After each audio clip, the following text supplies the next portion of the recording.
At the end,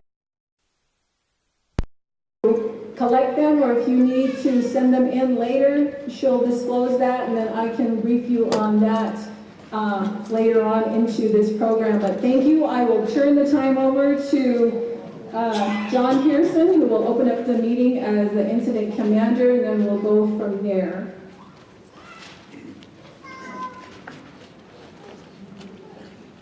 Good morning. As Wadena said, I'm John Pearson, the incident commander for the Southwest Area Type 1 Team, Team 2. Dakate, Chiuris Day, John Pearson, Namtashili, Kuai Ba, Cedar Fire.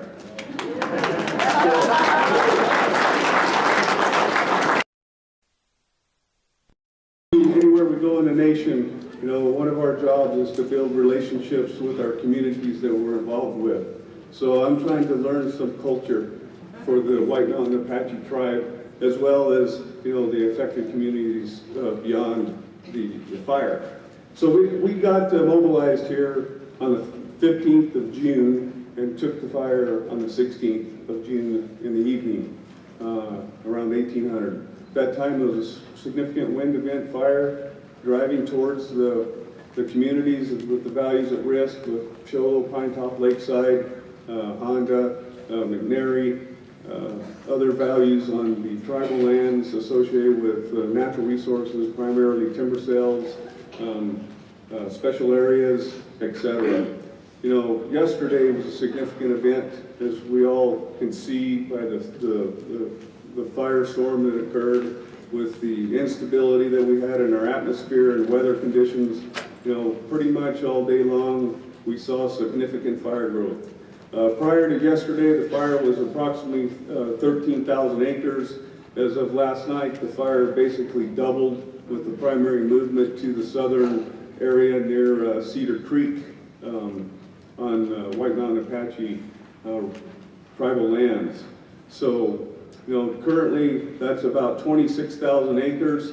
We still have active fire out there, still have major concerns, but we're making get some progress. We had to basically disengage folks yesterday because my #1 top priority is the folks that are out there on the fire line, and they need to be safe. They need to go home every night or come back to camp every night so that they can get refreshed and do their jobs. More importantly, we all have families, significant others, and that's the most important part for me as the incident commander for this team. So with that, you know, I think I'm going to turn it over to Rick Miller, our operations chief. He has, you know, he's one of our main operational chiefs that, you know, they put the plan together, they coordinate the resources out there on the ground for me and my deputy Pruitt Small, based on our leader's intent from the agency that we're working for. You know, Fort Apache agency is who brought us here. I can't say if I'm glad to be here, but I'm glad to be here to help. You know, that's my job, is to help in these types of times. So with that, Rick Miller is going to provide an operational briefing on what basically occurred yesterday, and then what our current plans are today, and what folks out there on the ground are trying to accomplish. So with that, thank you.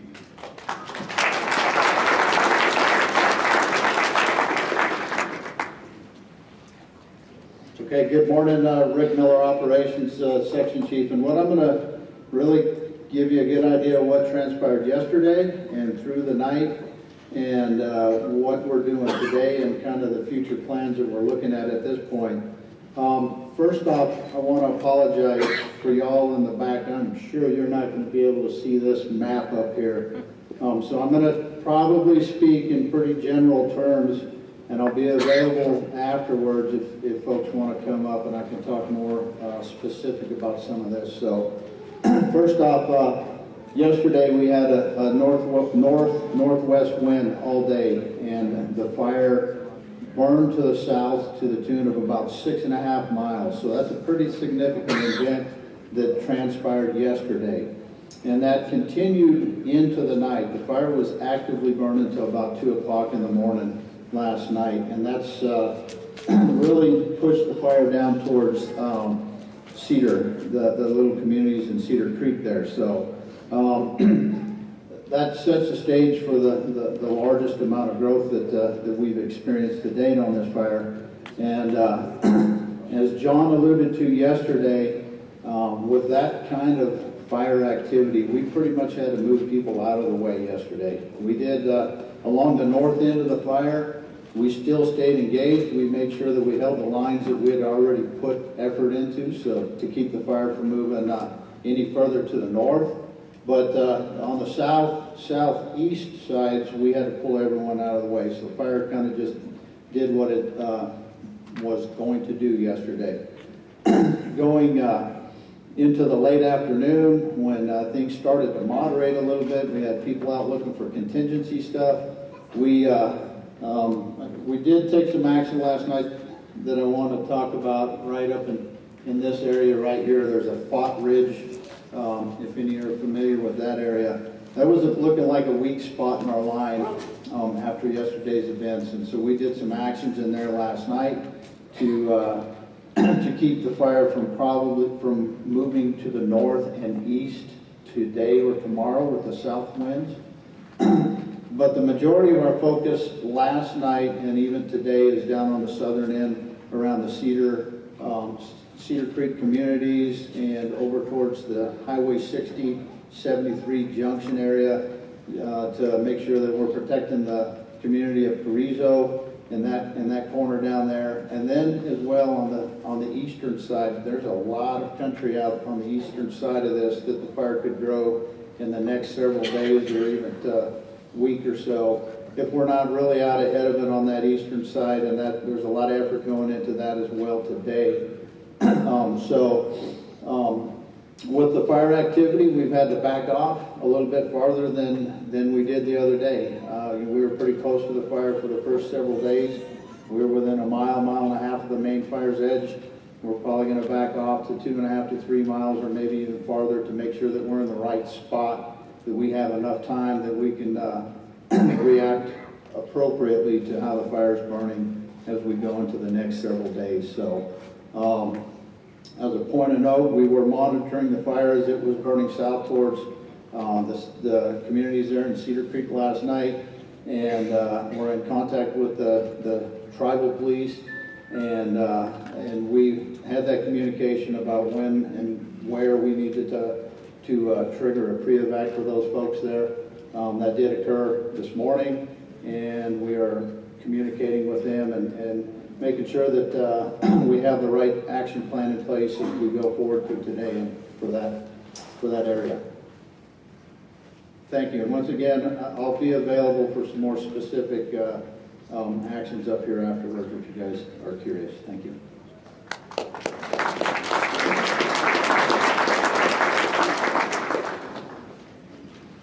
Okay, at this time, I'll turn the time over to Candy Lupe of the Bureau of Indian Affairs Agency. But first of all, I want to introduce a very important person. This person has been by my side since this fire started. We've gotten very little sleep, but we're doing what we can to provide public information to you as public information officers for the White Mountain Apache Tribe.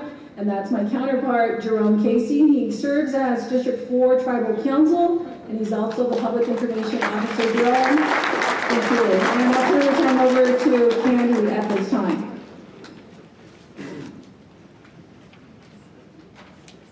Good morning. My name is Candy Lupe. I work for the Bureau of Indian Affairs, Port Apache Agency Fire Management.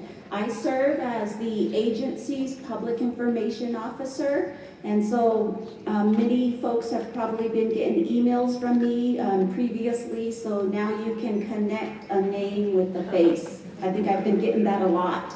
But I'd like to acknowledge our superintendent with BIA, Fort Apache Agency, Nona Techawina. She's here, so if Nona, you can stand. I just wanted to acknowledge her. We also have our BIA, Fort Apache Agency Fire Management Officer, Thomas Skinner. If you could please stand.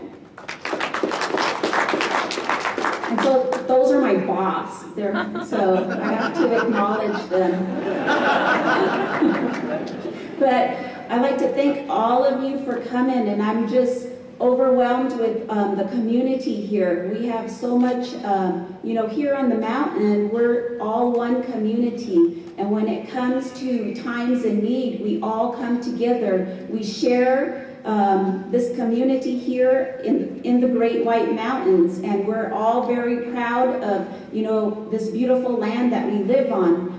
And so I'm really thankful that you are all here to get the information. There's a lot of times there's this misinformation that goes out, but I believe that the John Pearson's Type 1 Incident Management Team has done an outstanding job in ensuring that information is going out. And I know sometimes people, we all want information at the top of our hand. And, information comes as we get it from the team, and it is disseminated in a timely manner. And as soon as we get new information, as new information develops, then that it goes out to the community, the public, and the media.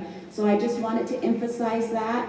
I wanted also Orlando Carroll, who is also with the BIA, Fort Apache Agency. He is serving as our resource advisor here on the Cedar fire incident. So if Orlando could make his way up, I really wanted him to emphasize on some of the fuels treatment that has been done on the Fort Apache Indian Reservation in conjunction with the White Mountain Apache tribe, and how that these field treatments are assisting in this fire, in the fire here on the Cedar fire. So Orlando?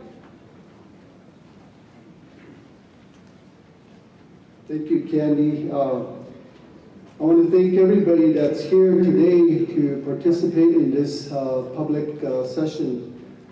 We're all here to seek information on the Cedar fire. And I know that my fellow tribal members who are in the crowd are also strongly interested in what is happening. As Candy said, in the past, BIA Forest Management and Tribal Forestry have conducted many forest management activities on the land that Cedar fire is burning on. So on the north side of the Cedar fire is the community of Forestville, and in that Forestville region up to the 300 road that's on U.S. Forest Service land, there's been extensive fuels management treatments. Prior to those fuels management treatments, we conducted a timber sale called the Corduroy Timber Sale, where I think we harvested on something like 20,000 acres.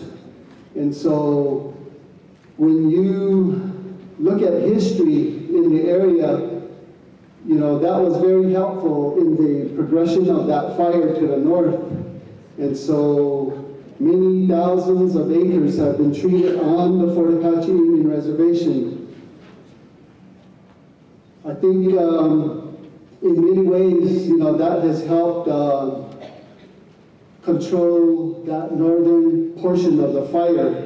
In no way this fire is controlled or contained, but they're working on it. And another thing that I've been asked to do on this fire is to serve as one of the resource advisors. There's 3 of us, 2 from the tribe and myself from the Bureau of Indian Affairs. And it's a big responsibility, working with the Type 1 Incident Management Team.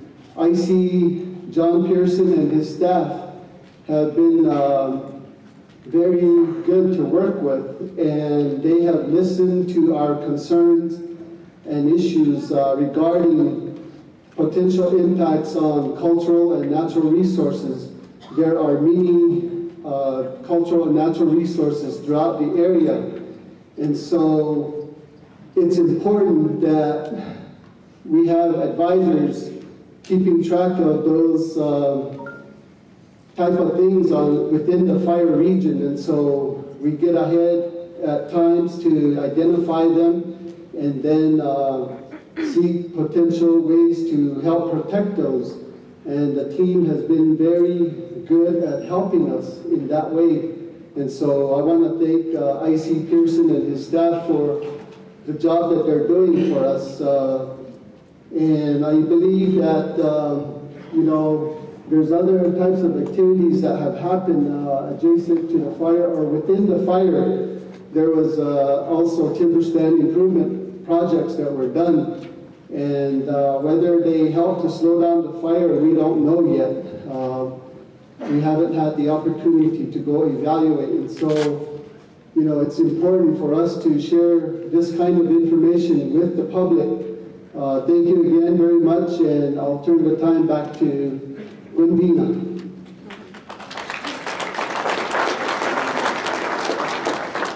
Okay, moving right along, I just want to explain a little bit of something, if you'll allow me, to our Apache listeners right now. And I'm going to have to speak Apache, so I'll only be a minute or two, so bear with me. Nohi Tafaka Sa'ante, Ira Ruftain, KNB, 88.1 FM, D Hao D, Bikaro, Masjida Araflint, Edi Kong Hao Tohi, KNB, Judel, Anati, Masjida Araf, Eko, Honda, Casino, Conference Room, Yo, Masjida Araslan, DDG of Dei, Cedar Creek, Yudan, Othini, Hatoa, Shakuro, Azara, Danofti, Darofti, Didani, that's been Nejata, pre-evacuation, Anohedazala, Honda McNary, Dakon Badiana, Diko Bedochi, Wanti, Banechteni, Awa, Diko Azaila, Nostada, Ansihua, Ago Adishti, Di As Bikero, Canon Beads, Ayo, Live Remote, La Nostada, Ashland, Jerome Casey, Anna. Thank you. And as we move along the program, I'm going to introduce Adam Wolf, who is with our Navajo County Communications Manager. And after that, we'll hear a brief introduction from our Vice Chairman, who is to my left here. And then after that, we will go into questions. And Gerald Altaha here will be the microphone guy, and he represents District 2. He'll be passing out the microphone. You can ask your questions to the Incident Management Team or the Bureau of Indian Affairs personnel. Whatever you want to ask, we're here for you. So thank you, Adam.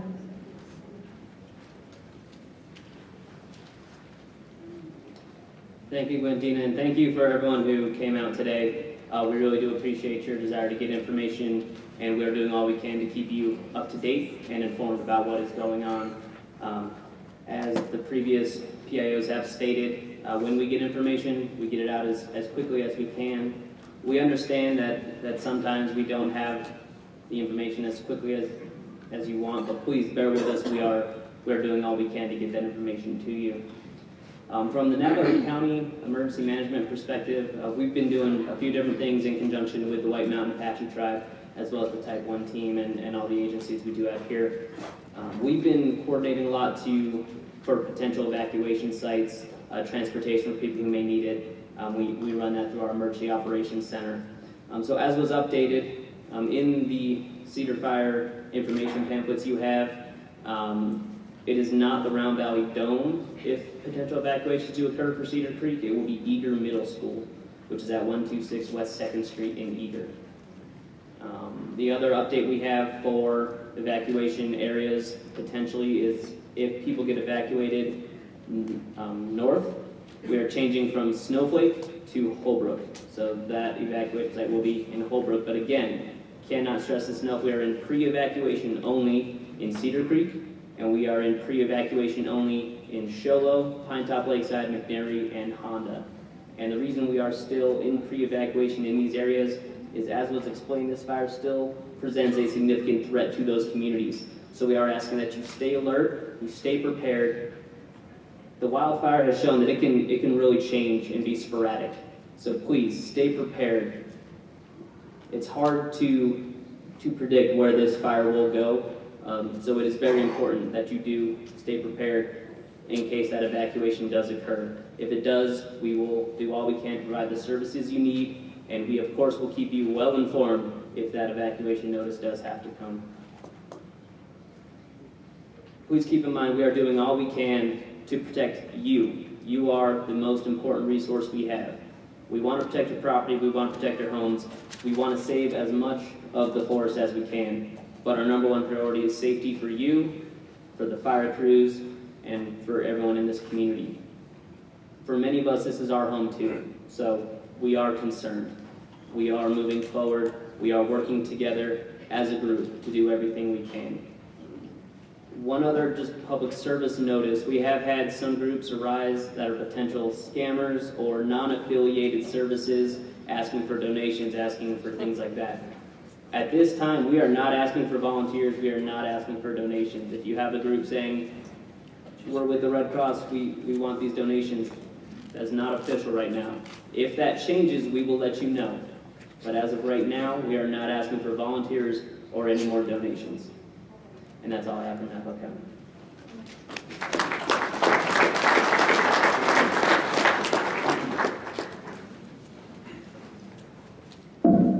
Excuse me.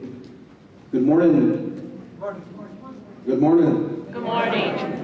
As Vice Chairman of the White Mountain Apache Tribe, I thank you all for being here.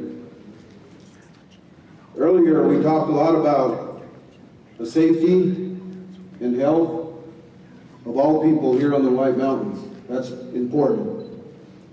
I want to thank all the Type 1 crews. They're doing a very good job. I'd like to thank our tribal organizations, our tribal public relations officers, Casey and Gatewood, for really stepping up and keeping the public informed. Most importantly, we all want the fire to be immediately doused, but unfortunately that's not so. It will take some time, and I think it'd be behoove of all of us here to all be one, make sure that public relations, the media, make sure that everything is official from our tribal public relations officer, also from our Bureau of Indian Affairs public relations officer, and also from our Type 1 public relations office. I think once them three come together and become one, then everything will become official. I urge every one of us in here to continue to pray for our land, our people, and most importantly for our elder, both here on the reservation and off the reservation. With that in mind, I'd like to thank Wendina again for stepping up again, also with Jerome. And I want all my tribal council, can you guys all please stand up? The tribal council, do we have everybody in line here?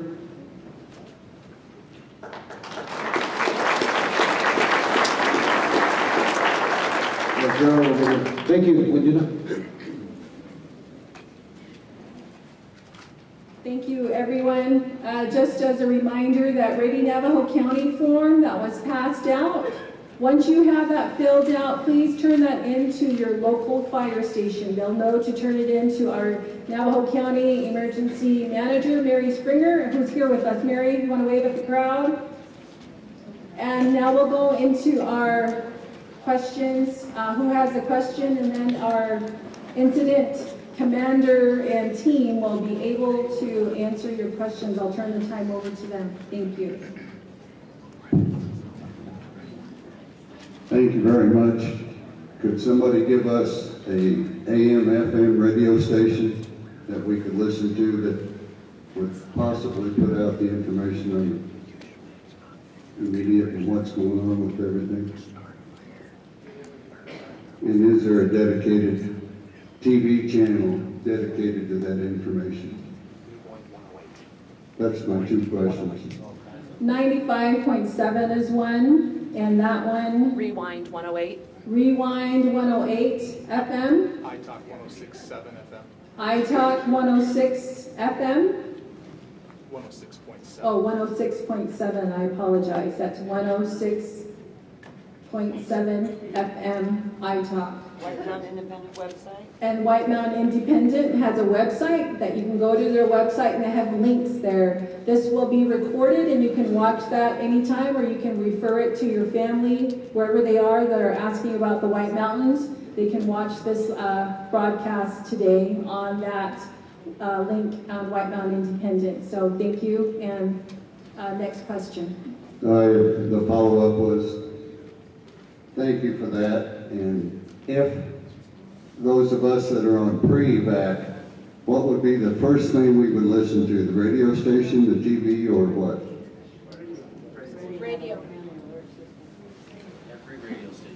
Every radio station would have the information of evacuation status. And again, re-emphasizing that does not come until this gentleman makes that call. He's the incident commander, and if that happens, then all the radio stations are covering it, and of course White Mountain Independent will also be covering that. So listen to your local radio stations, and they're all available to assist in that notification. Thank you.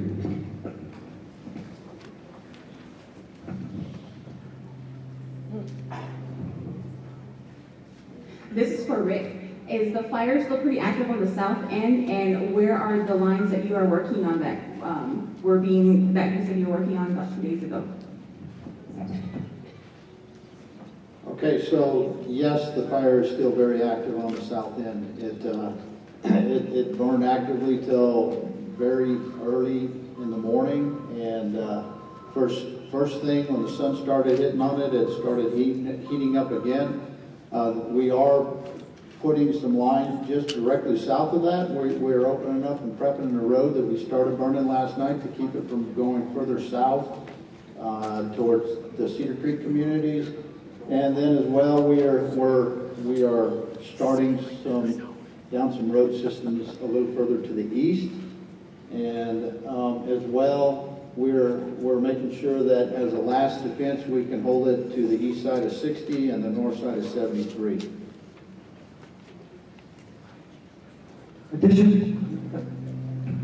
Additional resources were requested yesterday. Have they been approved, and when will they arrive?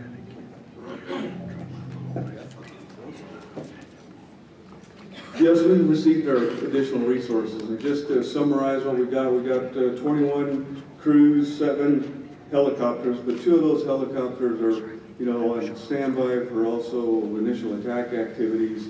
37 engines, 7 dozers, and that equals about 770 folks that we currently have out there and present at this time. Excuse me, Dean Dago, I'm going to say this in Apache to the people that are here, our tribal delegates. Hatoa ana jata kura meeting arafset. Day one na hatoa doha. McMary, Kalhanda community, people Lisa Sasara, Nico or Kans or Zerakala State, Hayu or Kans, Nufin, Dedam City, Northeast, Southwest, Northwestern, Nisha, Doburam Sira, Kutu Stuzayu, Kutis, Nampage, Kudiko, Darusta, Diko Nufitsa, Haras, Ila State, Han, they soon be Facebook, the leader, and they are soon be computer, the leader, Go communicate RFE, day 1 evacuation, pre-evacuation for McMary and Honda. Honda Ozena had Tumaka put a meeting of Arasasara. Rodeo Cheskai Fire, not we had a map like that. Could a Honda Casino Beanya service station yet. Nico Matt that's too. Gwendina was worried about Sholo. No feed I have a parent that grew up in Forstdale. I was worried about Forstdale. My parents are buried in Forstdale. I have a grandbaby that is buried in Forstdale. You'll be one worried. The hard she family not buried Forstdale. There are other people there. The other day, not pre-evacuation of what about Cedar Creek right now? Where are you guys at? How come you're not saying anything for Cedar Creek? The people in Cedar Creek have pictures now in their backyard. Pre-evacuate.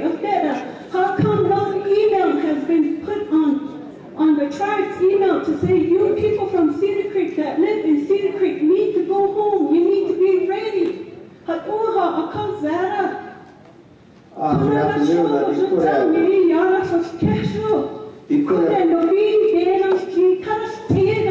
Not all of us are rich. Other day,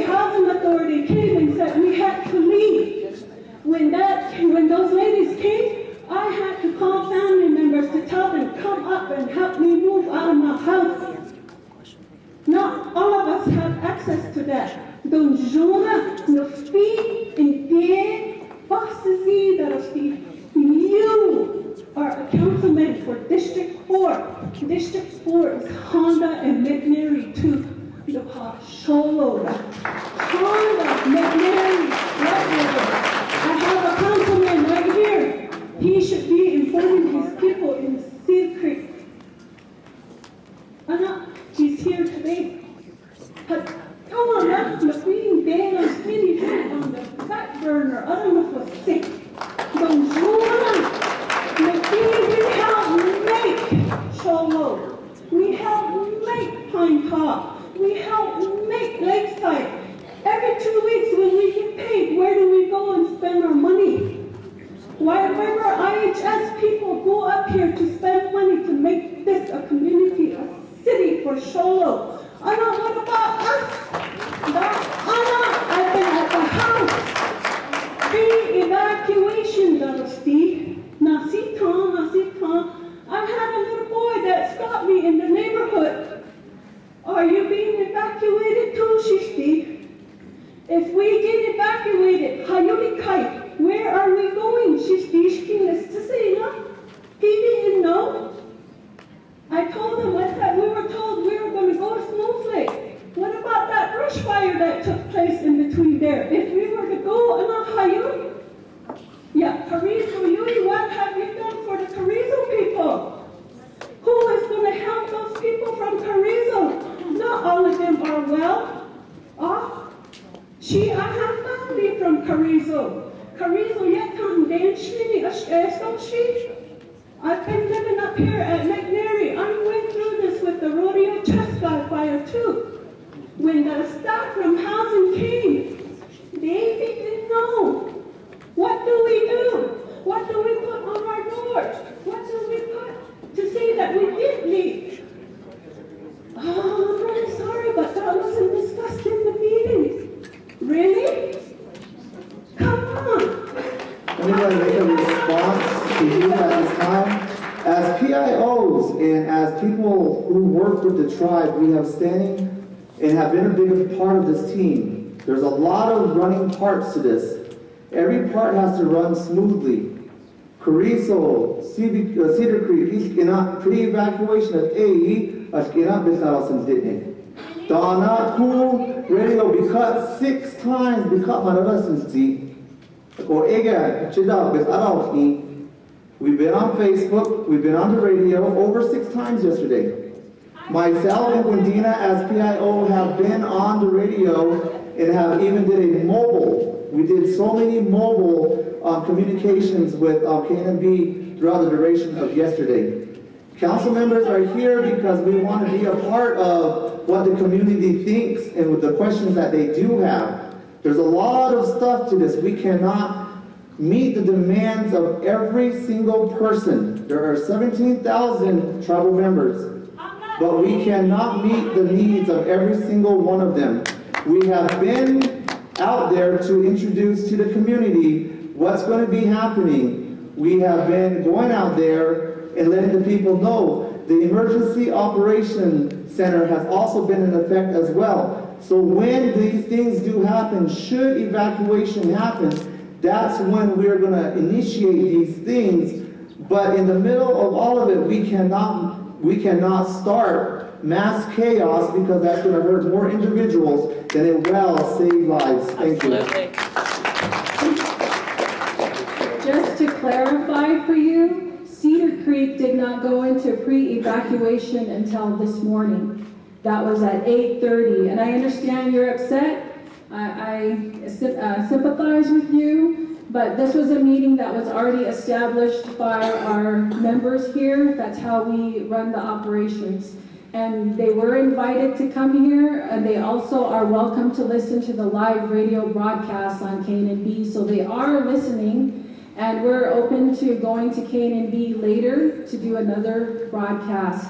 And just to clarify my role in this public information officer position, yes, I did grow up in Sholo. I grew up there ever since I was a little girl. my parents are buried there, and I'm also a tribal member. I have to play the role of public information officer, doing my duty